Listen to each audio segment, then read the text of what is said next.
Hello everyone, welcome to railway study Adda. आज हम लोग प्रैक्टिस सेट 44 करेंगे। चलिए क्वेश्चन नंबर 1 पे आते हैं। क्वेश्चन नंबर 1 में कह रहा है गति का प्रसिद्ध नियम खालिस्तान ने दिया था। Option number A Dalton, option number B Newton, option number C Galileo, option number D Thomas. तो इसका सही जवाब क्या हो जाएगा? तो हम लोग जानते हैं कि गति का प्रसिद्ध नियम किसके द्वारा दिया गया था? तो ऑप्शन नंबर बी न्यूटन के द्वारा दिया गया था। इसको ध्यान रखना है।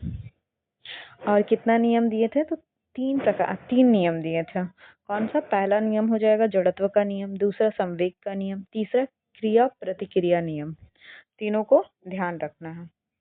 अब हम लोग क्वेश्चन नंबर 2 पे आते हैं। क्वेश्चन नंबर 2 में कह रहा है पृथ्वी पर किसी वस्तु का भार 200 न्यूटन और द्रव्यमान 20 केजी है, तो गुरुत्व त्वरण का मान क्या होगा? तो इसके लिए हम लोग जानते हैं फॉर्मूला क्या होता है। तो फॉर्मूला होता है मेरा गुरुत्व त्वरण बराबर क्या हो जाएगा?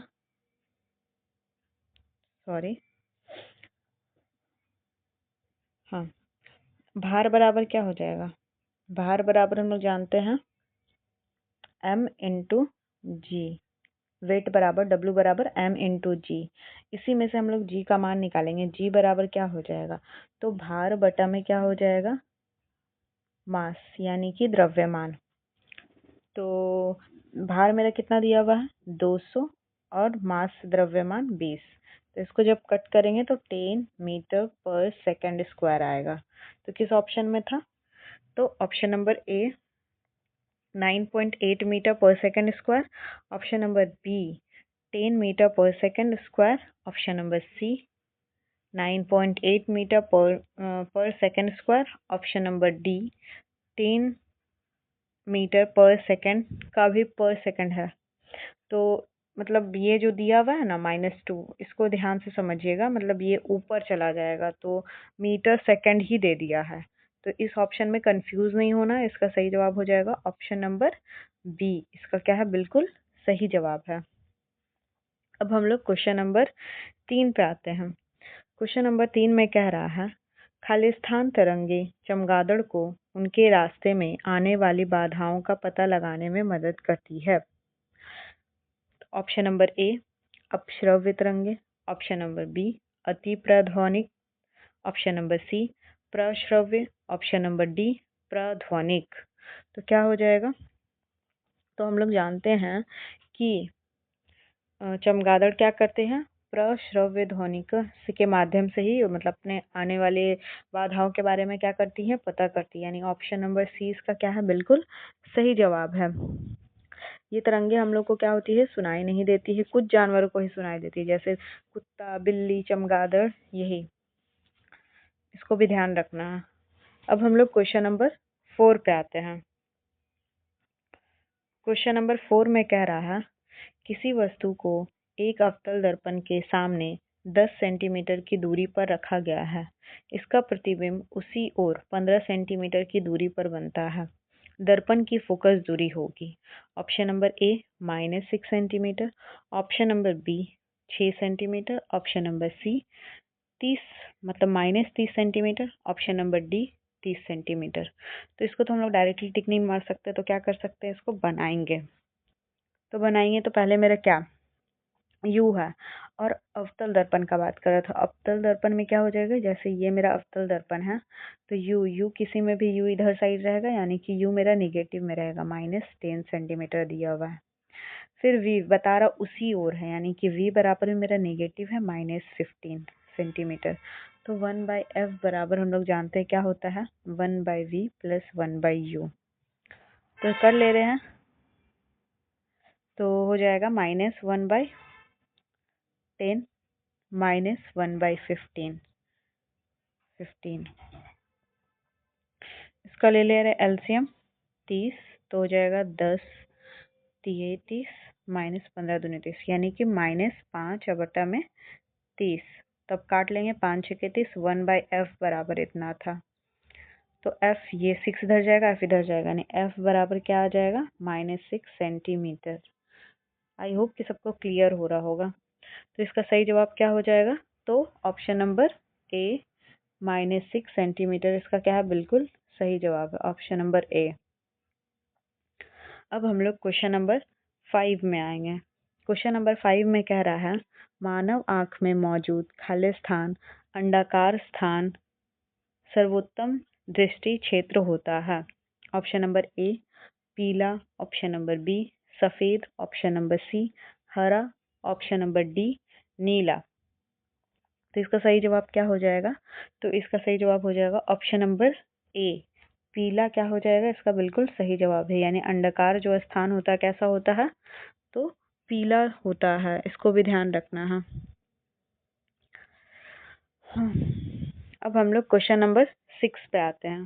क्वेश्चन नंबर 6 में कह रहा है प्रतिरोध को किस प्रतीक द्वारा निरूपित किया जाता है? ऑप्शन नंबर ए जो चिन्ह दिया हुआ है उसको बस गौर से देख लेना। Option number B, option number C, option number D.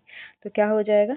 तो प्रतीक के लिए हम लोग जानते हैं कि प्रतिरोध के लिए हम लोग किस टाइप का यूज करते हैं, तो इसका सही जवाब हो जाएगा ऑप्शन नंबर बी। इसका क्या है? बिल्कुल सही जवाब है, यानी कि ये प्रतिरोध के लिए यूज होता है। कितना बार तो हम बना के भी दिखाए हैं आप लोगों को, इसको ध्यान रखना है। अब हम लोग क्वेश्चन नंबर 7 पे आते हैं। क्वेश्चन नंबर 7 में कह रहा है कुंडली की गति की दिशा चुंबकीय क्षेत्र के समकोण पर होने पर प्रेरित धारा खाली स्थान होगी। ऑप्शन नंबर ए अनंत, ऑप्शन नंबर बी न्यूनतम, ऑप्शन नंबर सी अधिकतम, ऑप्शन नंबर डी शून्य। तो कुंडली की गति की दिशा चुंबकीय क्षेत्र के समकोण होने पर प्रेरित धारा कैसी होगी? तो ये सबसे अधिकतम होता है। इसको क्या करना है? एकदम ध्यान रख लेना। ऑप्शन नंबर सी इसका क्या है? बिल्कुल सही जवाब है। अब हम लोग क्वेश्चन नंबर 8 पे आते हैं। क्वेश्चन नंबर 8 में कह रहा है किसी परिनालिका के भीतर चुंबकीय क्षेत्र खाली स्थान होता है। ऑप्शन नंबर ए सभी जगह समान, ऑप्शन नंबर बी मध्य में प्रबल, ऑप्शन नंबर सी मध्य में क्षीण, ऑप्शन नंबर डी शून्य। तो इसका सही जवाब क्या हो जाएगा? तो इसका सही जवाब हो जाएगा ऑप्शन नंबर ए सभी जगह समान। इसका क्या है? परिनालिका के भीतर जो चुंबकीय क्षेत्र होता है कैसा होता है? तो सभी जगह समान होता है किसी भी परिनालिका में। अब हम लोग क्वेश्चन नंबर 9 पे आते हैं। क्वेश्चन नंबर 9 में कह रहा है साधारण स्थायी उत्तकों के 3 प्रकार हैं। तो वो कौन सा 3 प्रकार है? Option number A parenchyma, companion cell और sclerenchyma, option number B parenchyma, collenchyma और meristem, option number C parenchyma, collenchyma और sclerenchyma, option number D phloem, collenchyma और स्क्लेरेन्काइमा। तो इसका सही जवाब क्या हो जाएगा? तो हम लोग जानते हैं कि 3 तरह का क्या होता है? स्थायी उत्तक होता है। कौन कौन?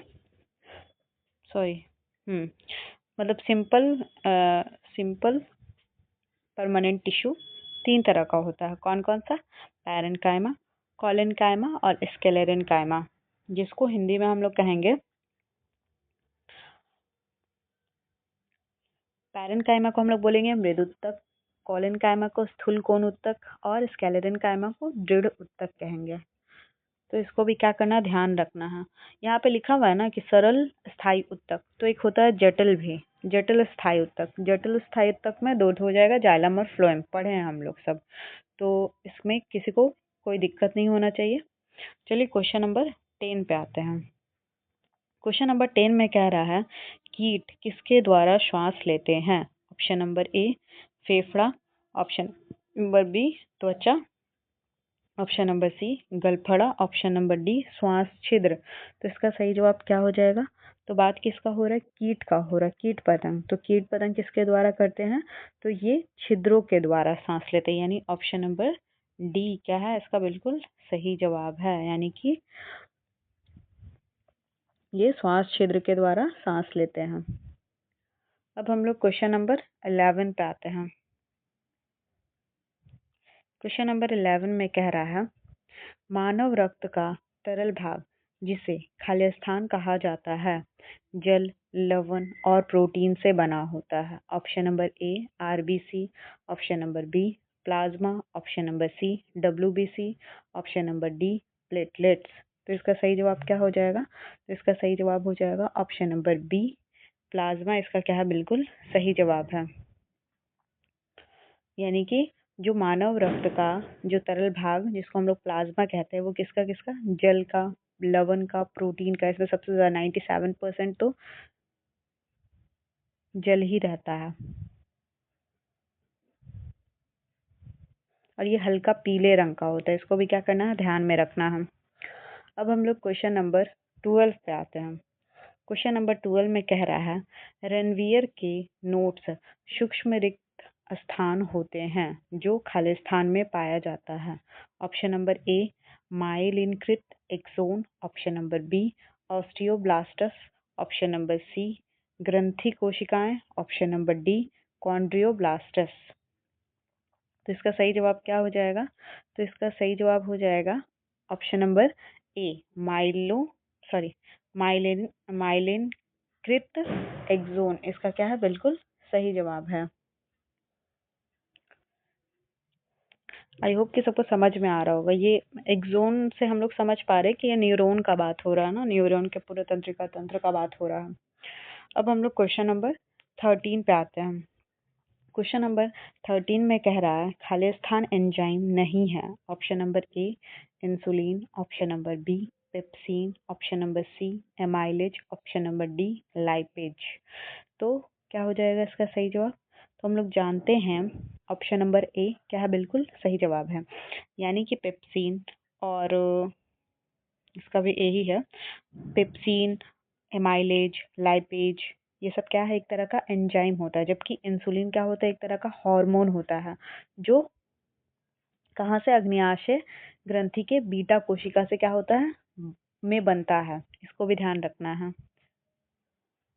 ये क्या करता है? यकृत में ग्लूकोज को ग्लाइकोजन के रूप में चेंज करने का काम करता है। इसको भी थोड़ा ध्यान रख लीजिएगा। अब हम लोग क्वेश्चन नंबर 14 पे आते हैं। क्वेश्चन नंबर 14 में कह रहा है इनमें से कौन सा यौन संचारित रोग विषाणु जनित होता है? ऑप्शन नंबर ए मस्सा, ऑप्शन नंबर बी तपेदिक, option number C syphilis, option number D सुजाक। तो इसका सही जवाब क्या हो जाएगा? तो मस्सा क्या है इसका? बिल्कुल सही जवाब है। तो मस्सा हम लोग जानते हैं जो मतलब कहीं पे भी, चेहरा पे, चाहे हाथ पे, चाहे कहीं पे भी, पूरे बॉडी में कहीं पे भी अगर काले रंग का थोड़ा उभरा हुआ मांस जैसा छोटा दाना हो जाता है तो उसी को हम लोग क्या कहते हैं? मस्सा कहते हैं। ये हम लोग जानते हैं।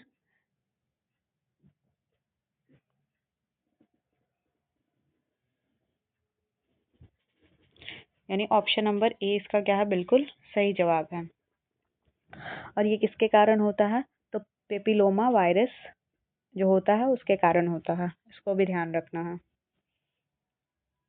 अब हम लोग क्वेश्चन नंबर 15 पे आते हैं।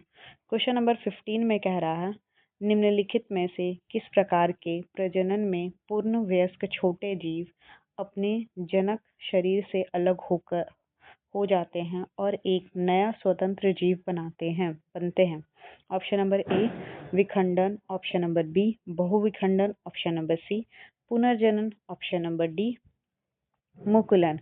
तो छोटा सा क्या बता रहा है कि उन्हीं के शरीर से मतलब एक तरह से अलग हो जाता है, एक स्वतंत्र जीव बनता है। तो ये किसमें होता है? तो ऑप्शन नंबर डी मुकुलन में ये होता है।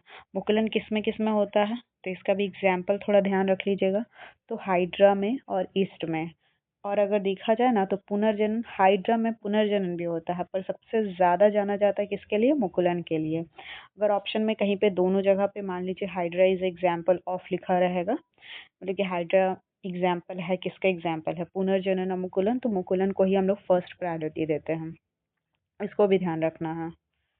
आई होप कि सबको सब चीज क्लियर होता जा रहा होगा। अब हम लोग क्वेश्चन नंबर 16 पे आते हैं। क्वेश्चन नंबर 16 में कह रहा है पादप के वायवीय भागों से वाष्प के रूप में जल की हानि को खाली स्थान कहा जाता है? ऑप्शन नंबर ए स्थानांतरण, ऑप्शन नंबर बी वाष्पोत्सर्जन, ऑप्शन नंबर सी वाष्पीकरण, ऑप्शन नंबर डी परिवहन। तो इसका सही जवाब क्या हो जाएगा? जब हम लोग जान रहे हैं कि पादप में वायवीय भागों द्वारा वाष्प के जल को बाहर निकलने को ही क्या कहते हैं? ऑप्शन नंबर बी वाष्पोत्सर्जन कहते हैं। यानी ऑप्शन नंबर बी इसका क्या है? बिल्कुल सही जवाब है। और इसको मापा कैसे जाता है? तो पोटोमीटर के द्वारा एक यंत्र होता है जिसके माध्यम से हम लोग वाष्पोत्सर्जन की दर को क्या करते हैं? मापने का कार्य करते हैं। इसको भी थोड़ा ध्यान रख लेना है। अब हम लोग क्वेश्चन नंबर 17 पे आते हैं। क्वेश्चन नंबर 17 में कह रहा है, भारत में डीएनए फिंगरप्रिंटिंग के पिता के रूप में किसे जाना जाता है? Option number A sir Alec Jeffreys, option number B P S. Rao, option number C Mukesh Sharma, option number D Lalji Singh. तो इसका सही जवाब क्या हो जाएगा? तो इसका सही जवाब हो जाएगा option number D Lalji Singh. इसका क्या है? बिल्कुल सही जवाब है। यानी डीएनए फिंगरप्रिंट के पिता के रूप में किसको हम लोग जानते हैं? लालजी सिंह को जानते हैं। ये कहाँ के हैं? तो जौनपुर के रहने वाले थे लालजी सिंह। अब हम लोग क्वेश्चन नंबर, और इनको मतलब एक तरह से ये ध्यान रख लीजिएगा, बनारस हिंदू विश्वविद्यालय जो है उसके कुलपति भी रहे हैं। अब हम लोग क्वेश्चन नंबर 18 पे आते हैं। क्वेश्चन नंबर 18 में कह रहा है, निम्नलिखित में से कौन सा गुण द्विबीजपत्री पौधों का एक गुण नहीं है? ऑप्शन नंबर ए जालीदार शीरा रचना, ऑप्शन नंबर बी रेशेदार जड़, ऑप्शन नंबर सी मुख्य जड़, ऑप्शन नंबर डी दो बीज पत्र। तो इसका सही जवाब क्या हो जाएगा? तो इसका सही जवाब हो जाएगा ऑप्शन नंबर बी, यानी रेशेदार जड़ इसका क्या है? बिल्कुल सही जवाब है। यानी बाकी सब क्या है? द्विबीज पौधे का एक गुण है। जालीदार शीरा रचना द्विबीज पौधे में होता है, दो बीज पत्र तो ये तो जान ही रहे हैं, मुख्य जड़ इसमें ही होता है, द्विबीज पत्र वाले में होता है। और रेशेदार जड़ क्या होता है? एक बीज पत्री पौधे की विशेषता होती है। इसको भी ध्यान रखना है। हाँ, अब हम लोग क्वेश्चन नंबर 19 पे आते हैं। क्वेश्चन नंबर 19 में कह रहा है, बड़े परमाणु वाले तत्वों से बंधे बंध खालिस्तान होते हैं। ऑप्शन नंबर ए बहुत कमजोर, ऑप्शन नंबर बी कमजोर, ऑप्शन नंबर सी बहुत मजबूत, ऑप्शन नंबर डी मजबूत। तो इसका सही जवाब क्या हो जाएगा? तो इसका सही जवाब हो जाएगा 19 का ऑप्शन नंबर ए बहुत कमजोर। इसका क्या है? बिल्कुल सही जवाब है। यानी बड़े परमाणु वाले जो तत्व होते हैं वो एक दूसरे से कमजोर बंधे हुए रहते हैं, क्योंकि उनका आकार जितना बड़ा होगा बंधन तोड़ने में नाभिक से उतनी कम ऊर्जा की जरूरत पड़ती है। इसीलिए इसका ए जवाब बिल्कुल सही है। अब हम लोग क्वेश्चन नंबर 20 पे आते हैं। क्वेश्चन नंबर 20 में कह रहा है, लिटमस विलियन खालिस्तान से प्राप्त होता है। Option number A hydrangea, option number B गोभी के पत्ते, option number C lichen, option number D petunia. तो इसका सही जवाब क्या हो जाएगा? तो हम लोग जानते हैं कि लिटमस एक क्या है? प्राकृतिक सूचक है। और क्या होता है? ये जल में घुलनशील भी होता है। इसको हम लोग कहाँ से प्राप्त करते हैं? तो इसको हम लोग लाइकेन के पौधे से प्राप्त करते हैं। ऑप्शन नंबर सी इसका क्या है? बिल्कुल सही जवाब है।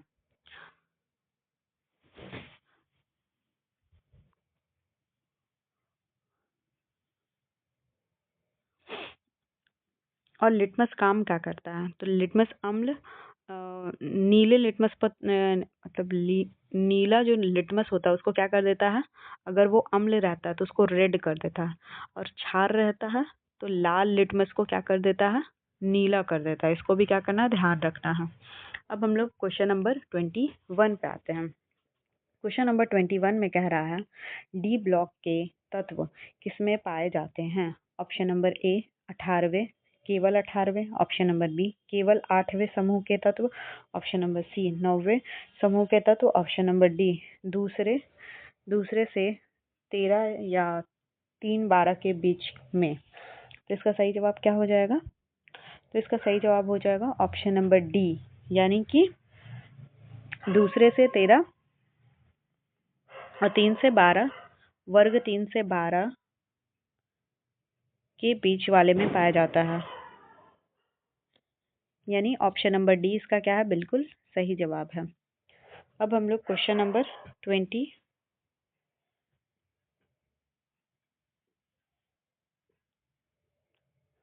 22 पे आते हैं। क्वेश्चन नंबर 22 में कह रहा है निम्नलिखित में से कौन सी धातु को खुले रखने के लिए तुरंत आग लग जाती है खुले रखने पर।